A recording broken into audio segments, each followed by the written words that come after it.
Good morning! Kumusta po? Medyo okay na po ako.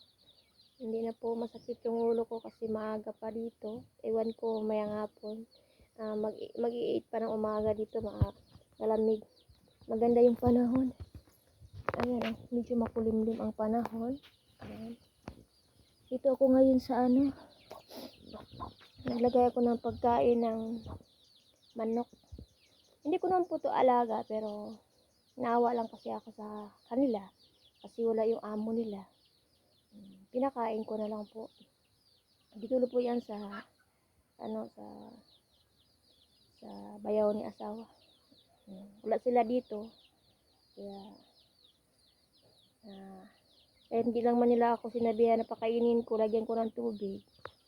Inalagaan ko na lang kasi makikita ko kasi kawawa yung sisi na umiiyak, na nagugutom at tawag nun, gusto ng tubig. Sila uminom sila ng tubig. Binigyan ko na sila ng ng bigas. Uminom sila ng tubig, ilagyan ko ng tubig. Dito naman din, meron din dyan sa loob. Meron din dyan sa loob. At may isa doon nakalabas. Ayan ako. Pero wala tayong magawa kasi nandito ako sa tabi ng bahay nila, kaya kahit masama yung loob mo sa kanila, aalagaan mo na lang yung mga alaga nila. Pakainin ko lang na naman, wala namang problema sa akin.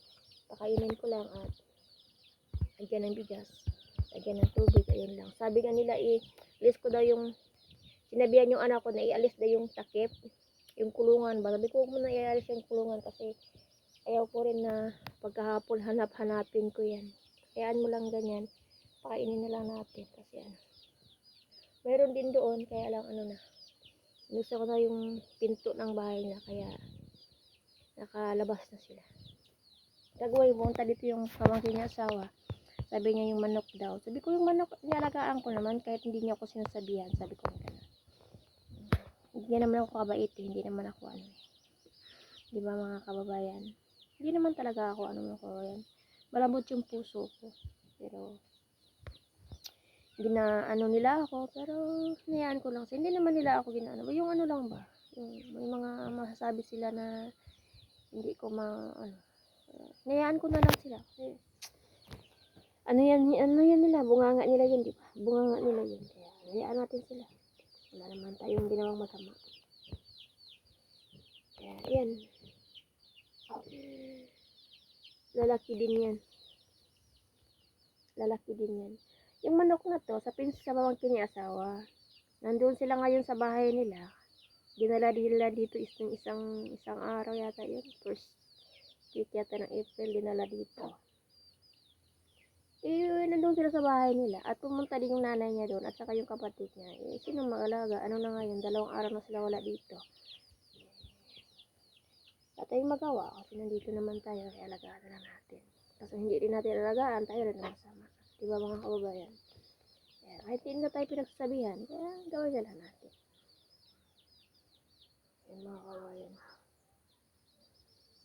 Gusto ba ni asawa mag-alaga ako ng ganyan? Ayaw ko kasi marami akong marinig ng mga At saka mahirap dito mag-alaga mga kababayan ng mga hayop. Nagalit yung mga kapitbahay, di kaya sa atin na may lugar tayo para sa hayop dito. Hirap. Kahit tayo lang yung manok dyan sa harapan ng bahay mo. Buyaw-yaw na yung mga bunga. Basta doon sa kung gusto ko ng manok, bibili lang ako ng manok. Ayaw ko kasi nakakasama ng loob ng mga pinagsasabi nila. Kaya tayo lang mag-adjust. Kasi lugar nila to. Ayan sila. Nagano na sila. Nagpatsara na sila. Masarap ang panahon ito ngayon. Malamig at simoy ng hangin. Sana mga kung ganito rin hanggang buong araw ba. Ayun na po mga kabayan. Share lang ng live. Share lang ng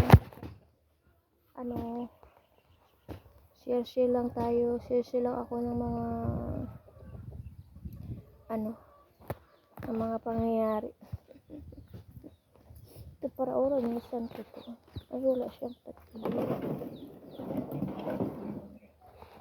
Daming galon. Ayun lang po mga kabayan. Thank you for watching.